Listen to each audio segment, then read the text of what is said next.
Jangan hanya doa untuk sesuatu yang mungkin. Karena itu bisa diusahakan oleh manusia. Tapi apakah kalau kita minta sesuatu yang impossible, yang tidak mungkin itu kita mencobai Tuhan? Enggak kok. Dari sisi kita kayaknya luar biasa, dari sisi Tuhan itu biasa. Karena Tuhan kita itu maha kuasa. Dalam segala kekayaan kemuliaannya dalam Kristus di sorga. Tuhan punya segala-galanya. Dari sisi kita rasanya seperti permintaan ini keterlaluan, tapi dari sisi Tuhan itu biasa aja sih. Mujizat adalah pekerjaan Tuhan sehari-hari. Hanya karena itu belum terjadi dalam kehidupan seseorang, bukan berarti itu tidak ada.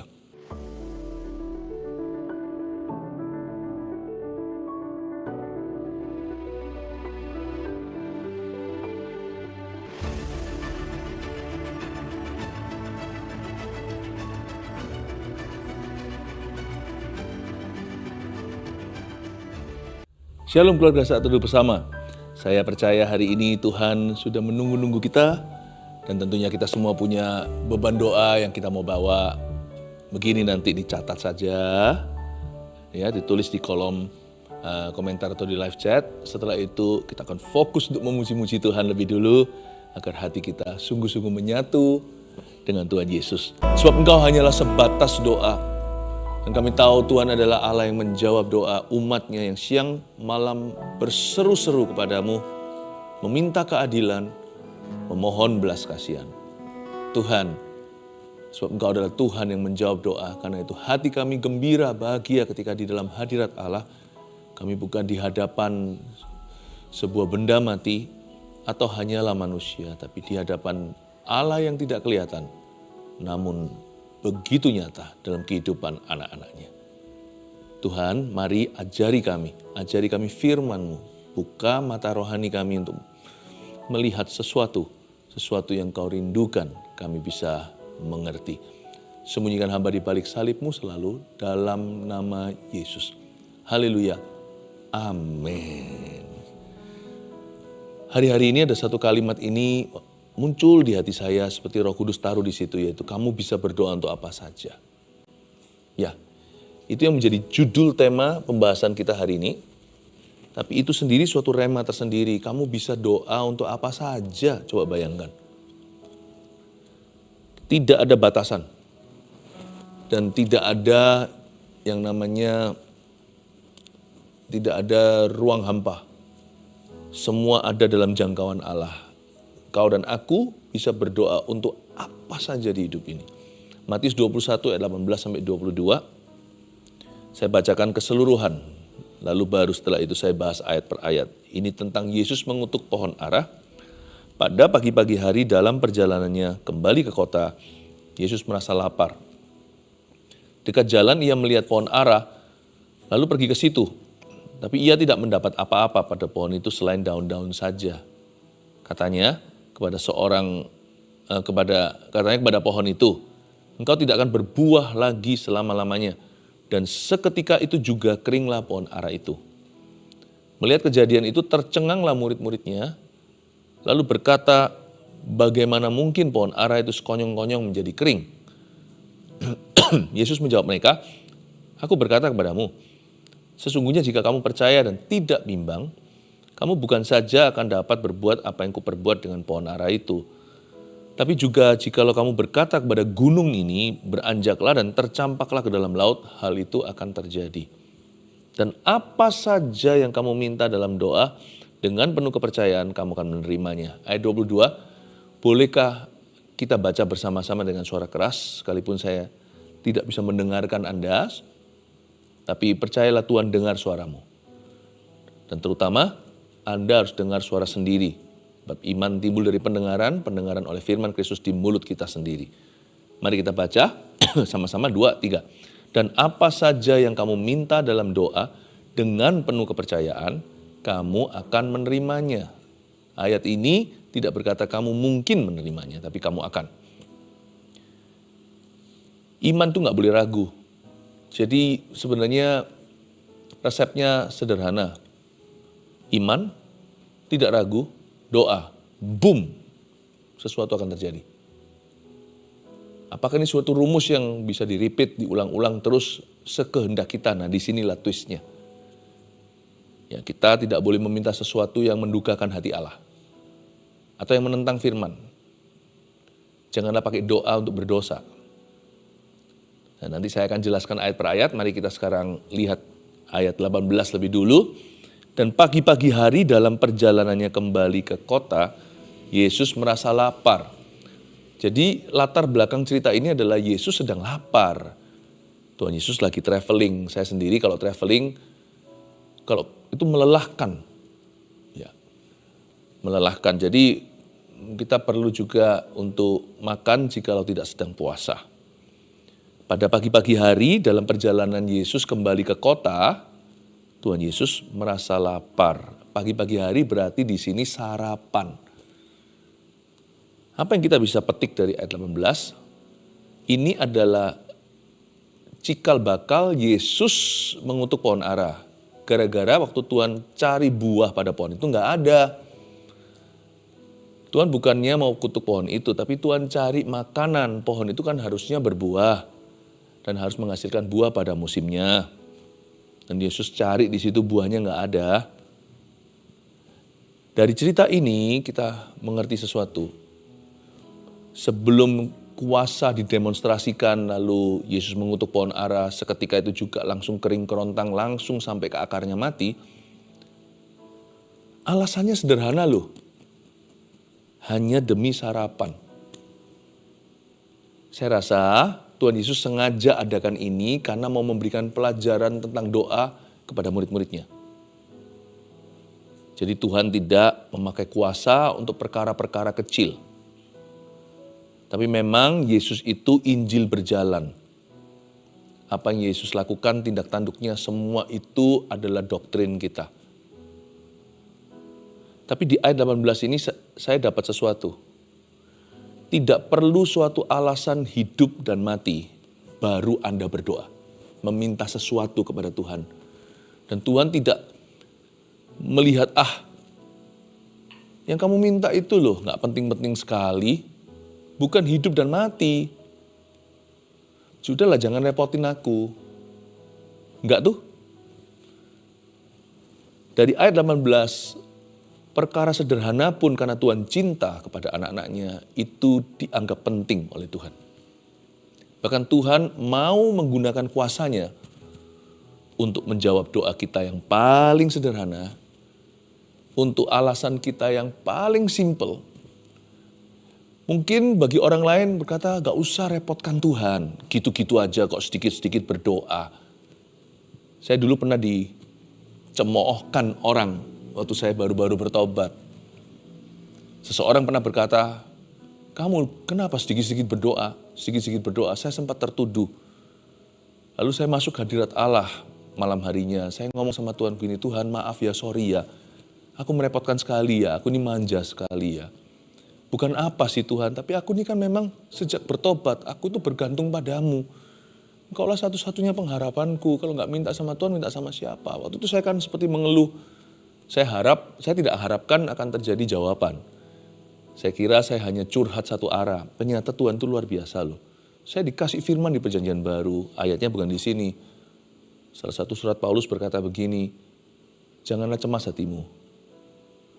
Sampaikan pada Tuhan segala permohonanmu dan segala kekhawatiranmu dalam permohonan yang disertai dengan ucapan syukur, maka damai sejahtera Kristus akan memelihara hati dan pikiran. Sampaikan segala keinginanmu, segala kecemasanmu. What makes you worried, yang membuatmu khawatir, membuatmu gelisah. Sampaikan. Dan Tuhan tidak pilih-pilih, ini perlu, ini tidak. Tuhan terima semua keluh kesah kita, semua kerinduan kita. Dari kebutuhan sampai keinginan semua Tuhan terima. Lalu saya mendapatkan kekuatan baru. Waktu tadi saya katakan Tuhan sorry ya, aku ini merepotkan sekali. Malah justru saya dapat firman yang begitu. Lalu dalam hati saya seperti ada suara begini. Aku mengasihimu. Tidak ada permintaanmu yang terlalu kecil bagi aku. Dan tidak ada juga permintaanmu yang terlalu besar sebab aku sanggup melakukan segala perkara. Itu kalimat seperti hit my heart, seperti memukul hati saya, tapi terasa damai sejahtera yang luar biasa, seperti ada suatu keyakinan iman, seperti ada penghiburan, seperti hati saya itu yang sedang tertuduh tadi itu, yang sedang ragu, tiba-tiba disiram air dingin, sejuk sekali. Saya merasa Tuhan itu cinta banget ya sama kita. Nggak ada permintaan kita itu yang keterlaluan. Lalu keesokan harinya, saya ketemu sama orang itu lagi karena dia adalah teman saya. Saya nggak sakit hati. Saya cuma bilang sama dia, aku udah ngerti loh gimana memposisikan hati. Kemarin kan kamu bilang sama saya, dikit-dikit doa. Ya, mendingan ini jawaban saya. Mendingan sedikit-sedikit berdoa daripada sedikit-sedikit berdosa. Anggaplah saya terlalu bergantung pada Tuhan lah. Gak apa-apa. Daripada saya kecanduan kepada dunia. Mending dikit-dikit doa daripada dikit-dikit dosa. Teman saya melihat itu terbelalak seperti kata-kata hikmat baru saja menamparnya. Saya bilang sama dia, tapi saya nggak marah sama kamu kok. Saya ngerti. Mungkin saya ini masih baby rohani ya. Saya bilang saya masih bayi rohani. Mungkin Anda jauh lebih kuat dari saya. Saya butuh Tuhan. Coba lihat ya Tuhan itu. Bayangkan orang tua. Bayi itu dikit-dikit nangis. Kecuali kalau itu nggak baik untuk dia. Papa mamanya pasti kasih lah apa yang dia mau. Minta susu, minta gendong. Dikit-dikit gendong misalnya. Ya kalau dia belum bisa berjalan apalagi. Kalau masih jatuh-jatuh ke tanah. Dikit-dikit ini, kecuali kalau hal-hal itu memang justru nanti dipandang oleh orang tua kita, oleh orang tua tersebut itu akan melukai anak itu atau itu akan meracuni dia, nggak mungkin diberikan. Tapi kalau enggak, pasti dikasihkan. Pada pagi-pagi hari dalam perjalanannya kembali ke kota, Yesus merasa lapar. Semua hanya cerita bermula dari makanan biasa, makanan jasmani. Di sini Tuhan menunjukkan kepada kita bahwa every need is important, setiap kebutuhan itu penting. Ya. Dekat jalan ia melihat pohon ara lalu pergi ke situ ayat 19. Tapi ia tidak mendapat apa-apa pada pohon itu selain daun-daun saja. Gara-gara gak kedapatan buah, kecuali daun-daun saja. Kata Yesus kepada pohon itu, Yesus ngomong sama pohonnya ya. Engkau tidak akan berbuah lagi selama-lamanya. Dan seketika itu juga keringlah pohon ara itu. Saya tambahkan satu pewahyuan sederhana dari ayat 19. Bahwa Tuhan itu tidak suka sesuatu yang harusnya berbuah tapi stagnan. Bahasa Inggrisnya God judges fruitless lives. Tuhan itu menghakimi hidup yang tidak berbuah. Dan hidup tidak berbuah selalu dimulai dengan hidup yang tidak mau berdoa atau tidak berani berdoa. Tuhan itu dalam hal ini dia menegur pohon itu. Kenapa tidak ada buah padamu? I do not like fruitlessness. Aku tidak suka segala sesuatu yang harusnya berbuah tapi tidak menghasilkan apa-apa. Tuhan punya hak lah, karena Tuhan itu pencipta alam semesta. Tapi saya rasa kejadian ini sama Tuhan memang dijadikan pelajaran yang sangat berharga tentang doa bagi murid-muridnya. Melihat kejadian itu ayat 20, tercenganglah murid-muridnya. Kenapa? Karena seketika itu juga keringlah pohon ara itu kan. Jadi tercenganglah mereka lalu berkata, bagaimana mungkin pohon ara itu sekonyong-konyong menjadi kering? Mereka bertanya. Kalau bisa kita baca pikiran mereka itu ada banyak sekali tanda tanya sampai panjang sekali. Kok bisa ya pohon ara itu tiba-tiba kering gak ada prosesnya. Jadi saya gak tahu itu bagaimana persisnya ya secara visual ya. Mungkinkah tiba-tiba pohon itu langsung kering di depan mata seperti ada special effect-nya gitu. Tapi itu nyata karena itu mujizat di depan mata. Itu langsung kering gitu, langsung pohon itu langsung layu, daunnya langsung kering di depan. Dan mungkin langsung kelihatan lah pohon itu jadi mayat. Wow, bagi Tuhan ada yang mustahil. Tuhan bisa menghidupkan, Tuhan bisa mematikan. Buktinya Tuhan memecah-mecahkan 5 roti 2 ikan itu di depan murid-muridnya. Tangan Yesus waktu membelah ikan itu 1/2 adalah ekor, setengah satunya adalah kepala. Tiba-tiba yang ekor saja tumbuh kepala, badan kepala. Yang kepala saja tumbuh ekor dan badannya. Itu di depan mata mereka. Bagi Tuhan tidak ada yang mustahil. Hanya karena mungkin kita belum melihat sebuah mujizat atau belum mengalami, bukan berarti mujizat tidak ada. Ayat 20 mengajarkan kepada kita tentang kuasa doa. Ya, kalau tadi kita pertama-tama belajar kalau kita bisa berdoa kepada Tuhan tentang apapun. Dan kalau di ayat 20 kita diajari kalau kita berdoa, percayalah yang mustahil. When you pray, believe the impossible.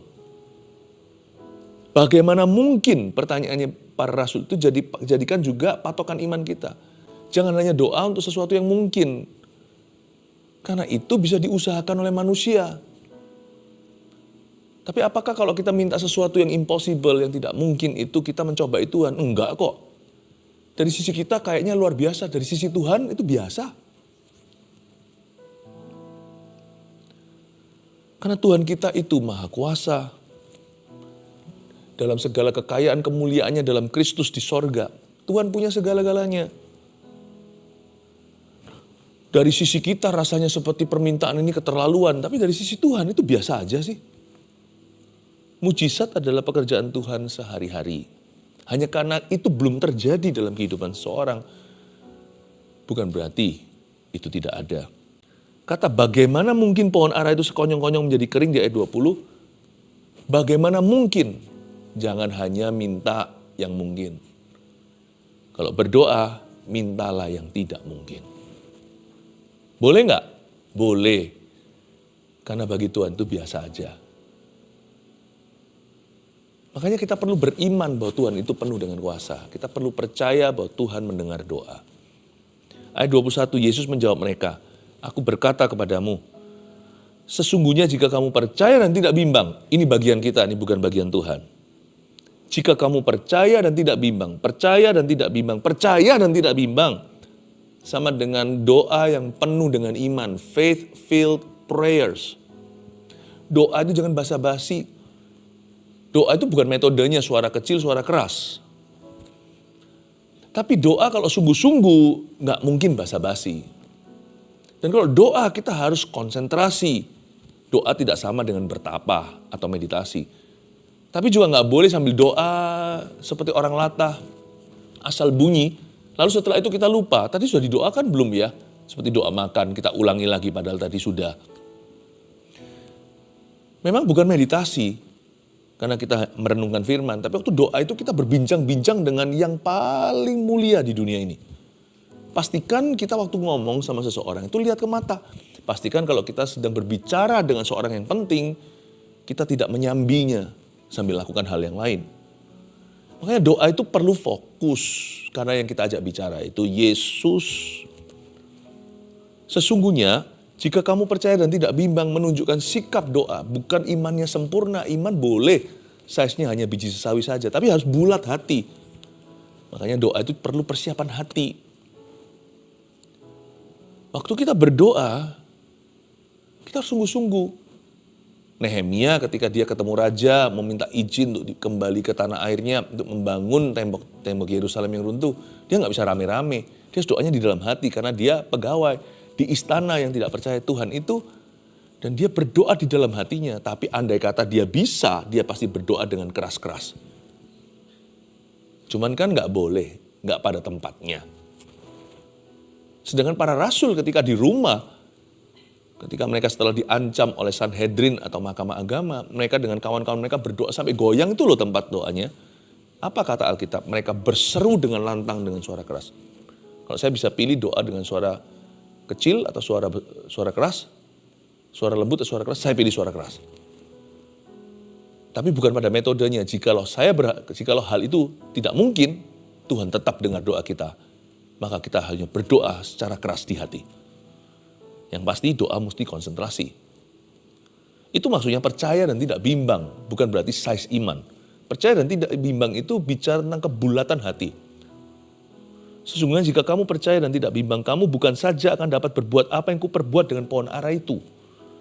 Tetapi juga jikalau kamu berkata kepada gunung ini, beranjaklah dan tercampaklah ke dalam laut, hal itu akan terjadi. Ini bukan saingan ya, Yesus hanya berkata, kuasa doa itu tidak membedakan yang dipindah itu adalah pohon ara atau gunung. Kan ada dari sisi Tuhan, semua sama ringan. Tapi yang pasti apakah itu pohon ara di depan kita yang jadi halangan, ataukah gunung sungguhan yang harus beranjak ke lautan.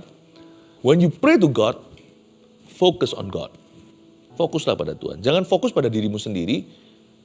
Doa tidak dijawab karena who we are, karena siapa kita. Doa dijawab karena who he is, karena siapa dia. Jika kamu percaya dan tidak bimbang. Saya jadi ingat beberapa postur doa seperti Elia waktu mendoakan agar hujan tiba setelah 3,5 tahun paceklik atau kering, kemarau panjang. Dia berdoa itu sampai wajah atau kepalanya itu ditaruh di antara dua pahanya, berlutut dan berseru sampai 7 kali hingga ada awan sebesar setapak tangan saja. Kita tahu Yesus ketika di dalam kehidupannya sebagai manusia, sebagai anak Allah, anak manusia, yang berdoa untuk Lazarus keluar dari kuburannya. Dia menengadah ke langit dan sungguh-sungguh berseru, Lazarus, kemari. Kata-katanya tidak ada yang sia-sia. Doa tidak boleh ikut-ikutan saja atau semata-mata hafalan. Doa juga bukan mantra, doa juga bukan diucapkan secara latah, tidak dipikirkan baik-baik, bukan berarti kita harus fasih lidah, tapi tidak sungguh-sungguh dengan kalimatnya, sehingga setelah kita mengutarakannya, kita sendiri lupa, tadi ngomong apa? Apa sudah ya? Itu semua adalah lawan kata, kamu percaya dan tidak bimbang. Sehingga di situ dikatakan, kamu bukan saja dapat berbuat apa yang kuperbuat, tapi kamu bisa berkata kepada gunung ini. Waktu kita berkata-kata dalam doa, kita sedang mengutarakan kuasa. Nah, ayat 22 ini adalah sebuah statement penyataan yang sangat berani dari Yesus, penuh resiko ini. Dan apa saja yang kamu minta dalam doa? Wow! Kalau saya nggak akan berani kasih cek kosong begini sama murid-murid, sama orang-orang yang saya muridkan. Tapi Tuhan itu taruh percaya besar atas hidup dan atas diri kita. Ini adalah pernyataan yang sangat-sangat penuh resiko. Yang dimaksudkan kamu dapat minta apa saja dalam doa ini bukan berarti seperti yang saya katakan tadi, boleh minta dosa, minta sesuatu yang melanggar firman Tuhan. Tidak berarti kita boleh meminta sesuatu secara egois. Karena egoisme bukanlah sifat Roh Kudus. Kita tidak bisa minta istri orang lain.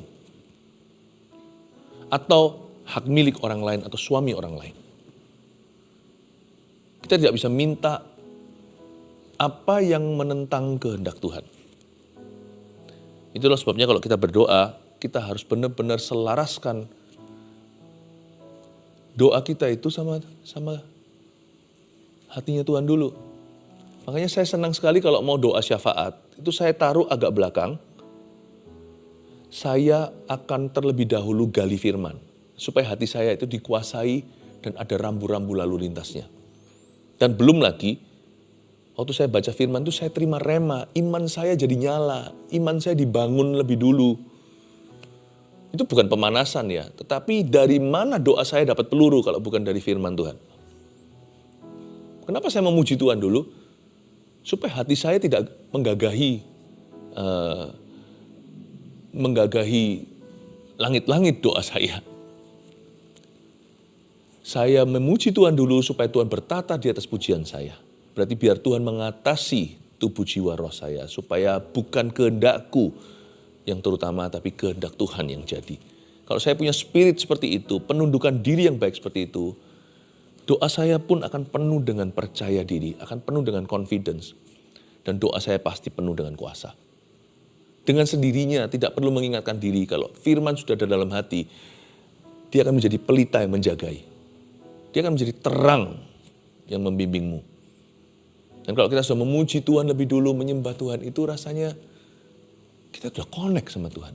Bukan berarti kalau setiap kali saya mau doa syafaat atau minta sesuatu untuk saya atau untuk orang lain, saya mesti masuk dulu dengan susunan acara, PAW, Praise and Worship, pujian dulu, terus baru baca firman. Enggak tentu loh ya. Misalnya kalau saya sudah ada di lapangan, saya perlu berdoa sama Tuhan, langsung saya, tabir sudah sobek dari atas ke bawah kok. Waktu Tuhan Yesus mati pukul 3 di Kalvari, saya nggak perlu permisi, nggak perlu terlebih dulu minta visa kanan kiri. Saya bisa langsung masuk ke tahtanya. Karena saya adalah anak Tuhan. Karena saya adalah ahli waris bersama dengan Kristus. Karena saya adalah karya yang ditebus. Bukan berarti kalau selalu harus pakai liturgi begitu, enggak ya. Tapi dalam saat teduh saya secara pribadi, juga sama di saat teduh bersama atau waktu kita ibadah di gereja, alangkah baiknya kalau kita bisa rencanakan, dan kita ada waktu, kita enggak terjepit itu, enggak sampai kepepet seperti itu, kita bisa masuknya itu teratur. Saya sih selalu preferensi saya selalu suka untuk saya memuji Tuhan dulu, karena itu buat saya connect banget sama Tuhan. Lalu tuh saya baca Alkitab itu seperti, wow, saya dapat janji-janji, malahan permintaan saya tadi itu rencananya segini, tapi gara-gara saya baca Alkitab itu bisa segitu. Bukan minta lebih banyak, tapi mintanya juga lebih kuat. Karena saya tiba-tiba dikuatkan oleh firman itu untuk berani datang ke tahta Allah. Dan diteguhkan posisi saya sebagai ahli warisnya.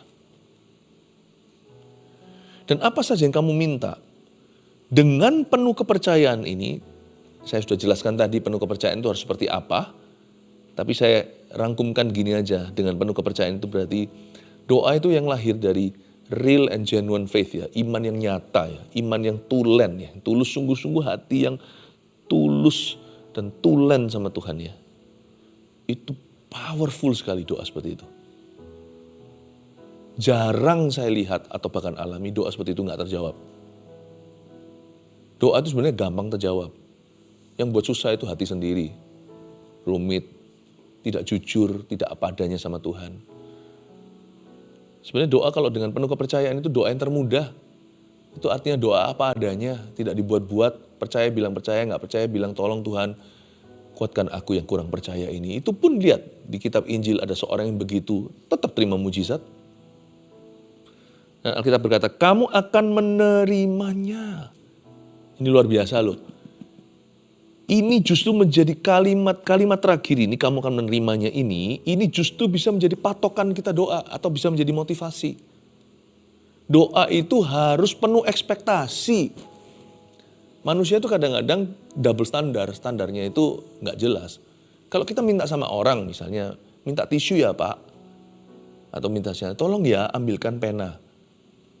Detik kita minta, kita langsung mengharapkan pena segera datang kan. Atau misal kita minta tolong sama teman kita, tolong ya tisu di sebelahmu. Masa setelah tisu sebelahmu lalu kita habis itu lupa kita minta apa? Orang lain harus dorong-dorong kita, ini tisu. Oh iya ya. Enggak lah, kalau kita memang butuh, kita mau, kita minta, kita pasti tunggu kan. Tunggu itu adalah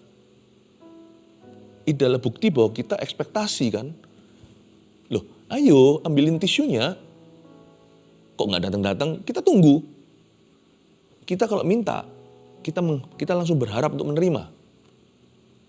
Baik berapa menit kemudian, atau seketika. Pokoknya kalau kita minta, kita nggak lupa, kita harus menerimanya. Kenapa kalau kita doa, kita tidak punya ekspektasi apa-apa? Semua rutinitas belaka. Semua doa hanyalah dari kebiasaan saja. Tapi tidak ada ekspektasinya. Ekspektasi untuk terima jawaban doa bukan karena siapa dirimu atau karena diriku layak. Tapi karena siapa dirinya bahwa dia ingin memberikannya dan dia itu murah hati. Kalau kita bisa lakukan itu, ya, penuh ekspektasi, kayaknya nanti kehidupan doa kita itu menjadi petualangan hidup dengan Tuhan. Catatlah 3 poin yang saya akan bagikan. Kamu bisa berdoa untuk apa saja. Oleh karena itu nomor 1, berdoalah dengan iman yang berani bukan dengan keraguan. Jangan seperti orang yang minta tapi nggak punya ekspektasi untuk menerima. Jangan berdoa out of habit atau rutin only atau karena kebiasaan belaka atau sekadar rutinitas. 2, selaraskan doamu dengan hati Tuhan. Sebab kalau kita lakukan itu, kalau hati kita itu dibuat connect sama Tuhan Yesus, our desires, keinginan kita pun jadi beda setelah itu. Keinginan kita berubah, lebih dekat sama Tuhan ya. Saya tiba-tiba pikiran-pikiran jahat saya tentang orang lain itu bisa pupus sendiri ya. Permintaan saya pun ganti. Kalau dulu sih inginnya, tolong ya Tuhan ya. Orang ini dibuat, ya, pokoknya punya angan-angan buruk tentang orang lain misalnya kalau hati kita busuk. Dekat sama Tuhan Yesus, hati kita jadi mulia. Otomatis kita nggak selera yang gitu-gituan. Malahan doa kita berkata, Tuhan jadikan aku berkat. Aneh ya, berubah ya kalau orang itu selaras dengan Tuhan. Otomatis setelah itu kita jadi pede, percaya diri banget. Karena kita tahu hati kita dengan Tuhan sama. 3, bertindaklah sesuai dengan yang kamu doakan. Karena iman tidak boleh pasif. Jadi kalau kita berdoa dengan ekspektasi, berarti kita juga harus bertindak sesuai dengan doa kita. Kalau kita berdoa agar Tuhan memberikan penyediaannya kepada kita, kita butuh sesuatu, kita juga harus bertindak seolah-olah kita sudah menerimanya. Artinya kita tidak boleh pelit sama sesama kita. Orang yang percaya, yang meminta provision, penyediaan dari Allah, orang itu juga belajar juga untuk murah hati terhadap sesama. Belajar memberi. Kalau kita minta supaya terjadi suatu perubahan, bertindaklah sesuai dengan doamu. Bersedialah untuk berubah juga. Jangan minta perubahan tapi kita sendiri nggak mau berubah. Kalau kita minta sama Tuhan arahan, Tuhan kasih aku arah Tuhan Yesus, kita juga harus berani melangkah. Bertindaklah sesuai dengan yang kamu doakan. Amin. Saya ulang lagi. Kamu bisa berdoa untuk apa saja. 1, berdoalah dengan iman yang berani, bukan dengan keraguan. 2, selaraskan doamu dengan hati Tuhan. 3, bertindaklah sesuai dengan yang kamu doakan. Mari kita sama-sama menghampiri tahta Tuhan lebih dekat, lebih dalam lagi. Karena kita tahu Tuhan kita adalah Allah yang menjawab doa. Haleluya. Saya bacakan kesaksian untuk menguatkan iman Anda, bahkan sebelum seseorang meminta, kita dengarkan dari orang-orang yang sudah menerima. Xiao Chun atau Ajun, CGEF 024. Pada Maret 2025 saya mengalami kecelakaan yang membuat tulang paha atas hingga lutut remuk. Setelah operasi pemasangan pen, luka saya sempat bernanah dan kaki sulit digerakkan. Saya bersyukur menjadi bagian dari CG Family EF 024 dan keluarga besar GMS yang setia mendoakan dan mendukung kami sekeluarga. Saya mengalami 2 kali mujizat di CG. Kaki yang sakit tiba-tiba hilang rasa sakitnya dan mulai bisa digerakkan. Bahkan untuk operasi pelepasan pen, awalnya dokter mengatakan harus menunggu 1 tahun atau minimal 8 bulan. Dan kemungkinan harus digips. Namun puji Tuhan, pada 20 Oktober, yaitu 7 bulan sejak kecelakaan, saya sudah boleh lepas pen. Nanah berhenti dan kaki tidak perlu digips. Saat ini saya sedang dalam proses belajar menapak kembali. Tuhan Yesus baik dan terus memulihkan. Haleluya, puji Tuhan. Senangnya ya berada di dalam keluarga yang saling mengasihi, saling mendoakan, keluarga dalam Tuhan. Yang belum bergabung CG, segera bergabung ya. Dari Olive, PIC Biskon GMS Puri, Jakarta. Saya berusaha mempertahankan value sebagai anak Tuhan, tapi dalam berbisnis, saya sempat kecewa melihat banyak kompetisi yang tidak berjalan dengan integritas. Sampai aku berpikir, jadi baik, benar, bahkan extra mile itu nggak cukup. Di tengah situasi itu, saya dihadapkan pada suatu proyek yang high risk. Awalnya saya terima karena ada subjektivitas, tapi semakin dijalani saya sadar ini bisa membawa kerugian besar. Tim pun menyarankan untuk mundur. Jujur saat itu ada di posisi dilema, maju atau mundur. Takut nilai yang saya pegang jadi terlihat turun. Di saat seperti itu saya ikut saat teduh bersama. Dalam sesi doa, Roh Kudus menegur dan menjawab pergumulan dengan sangat jelas. Tuhan mengingatkan bahwa Dia pegang kendali, bahwa Dia sanggup membalikkan keadaan dan beri mujizat. Dengan iman yang diperbaharui, saya tetap melangkah dengan integritas. Dan benar, Tuhan buka jalan yang baru. Tidak ada kerugian, bahkan justru ada kepercayaan yang lebih besar. Sampai hari ini, saya masih melihat tangan Tuhan bekerja. Dari sini saya belajar untuk tetap pegang integritas dan lakukan yang terbaik untuk Tuhan. Mungkin dunia melihat itu bodoh, tapi selalu ada penyertaan Tuhan dan mujizat di dalamnya. God bless you all. Puji Tuhan, God bless you too. Tidak sia-sia jadi PIC, mengalami sendiri kuasa Roh Kudus ya. Dan sekarang juga bisa bersaksi untuk menguatkan yang lain. Thank you untuk testimoni atau terima kasih untuk kesaksiannya. Yunike, Shalom, saya usia 42 tahun. Saya adalah keluarga Saat Teduh. Selama ini saya aktif bekerja, namun tanpa saya sadari pekerjaan sudah menjadi seperti berhala dalam hidup saya, sehingga hubungan saya dengan Tuhan menjadi jauh. Pada bulan November 2025, saya divonis memiliki tumor ganas hingga kanker. Saat itu iman saya sangat tergoncang. Namun melalui pergumulan yang berat dan saat teduh yang saya lakukan setiap dini hari, Tuhan mulai memulihkan hati saya. Sejak sakit, saya terus mengimani perkataan Pastor Philip tentang kesembuhan. Secara ajaib Tuhan mencukupkan kebutuhan biaya pengobatan saya. Bahkan saya mendapatkan keringanan biaya hingga 50%. Saya kemudian menjalani operasi pengangkatan rahim. Hari ini saya bersaksi bahwa Tuhan telah menyembuhkan dan memulihkan saya. Segala firman Tuhan dalam Yeremia 30 ayat 17, Akulah yang akan mendatangkan kesembuhan bagimu. Amin. Tuhan memberkati. Amin, amin. Puji Tuhan, Tuhan itu baik. Untuk semua puji-pujian, untuk semua kesaksian ini, Tuhan layak menerima pujian kita ya. Belum lagi kesaksian baru yang akan segera terjadi karena hari ini seseorang di antara keluarga Saat Teduh bersama akan dijamah, mengalami mujizat yang dinantikannya, mendapatkan jawaban doa. Bolehkah Anda mengulurkan tangan supaya saya bisa merasakan beban Anda? Dalam hadirat Tuhan kita lebih dekat dari yang kita kira.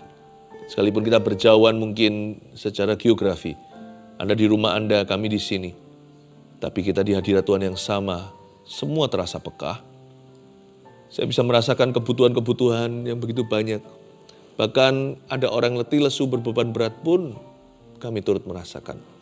Orang yang bersuka cita pun kami rasakan sukacitamu. Tuhan wahyukan beberapa. 1, 2, 3 Tuhan. Beberapa saja. Untuk menunjukkan kepada yang lainnya bahwa Tuhan Kau peduli. Tak seorang pun di sini yang tidak Kau lihat. Hanyalah kami tidak punya semua waktunya untuk bisa menjelaskan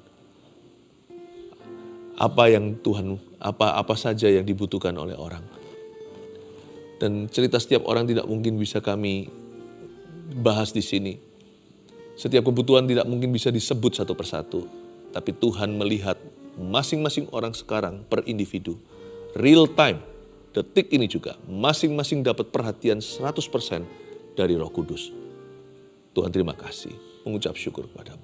Saya melihat ada sertifikat tanah atau rumah yang selama ini ditahan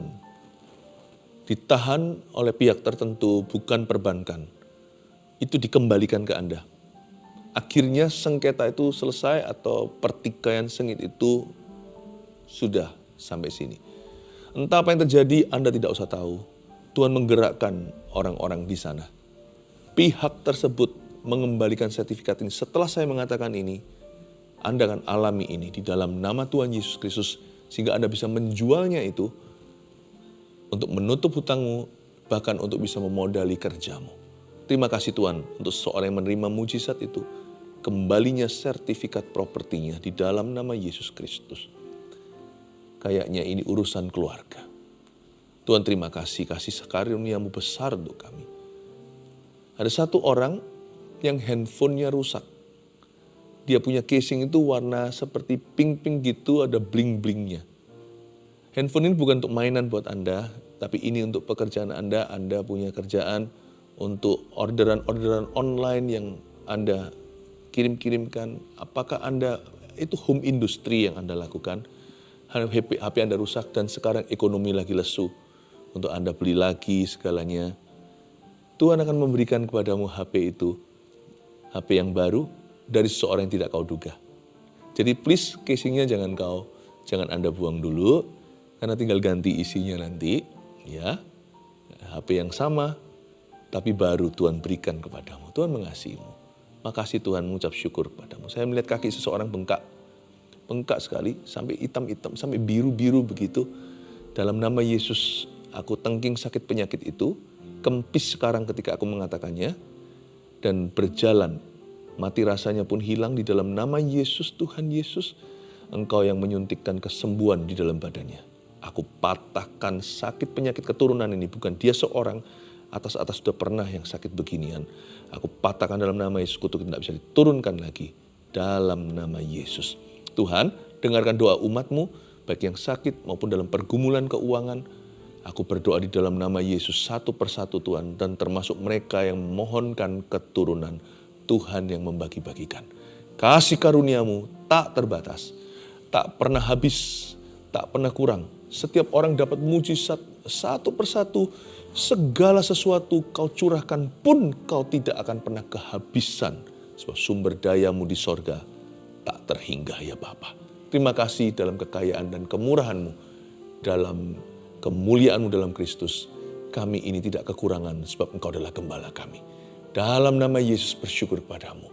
Kau menjawab doa, kami memberi kemuliaan bagimu. Kami semua merasakan kasih karunia-Mu. Setiap orang menerima sesuatu. Kami tahu sekalipun mata tidak melihat satu persatu. Aku tahu di hatiku. Setiap individu yang percaya Kau telah berkati. Jemaat yang terkasih, angkat kedua tanganmu. Terimalah berkat dari Allah Bapa, Putra, Roh Kudus. Semua yang baik sempurna datang dari Dia. Jangan kecewa, jangan putus asa. Pertolonganmu datang dari tempat tak terduga, dari tempat maha tinggi. Dalam nama Yesus, damai sejahtera. Haleluya. Amin. Puji Tuhan.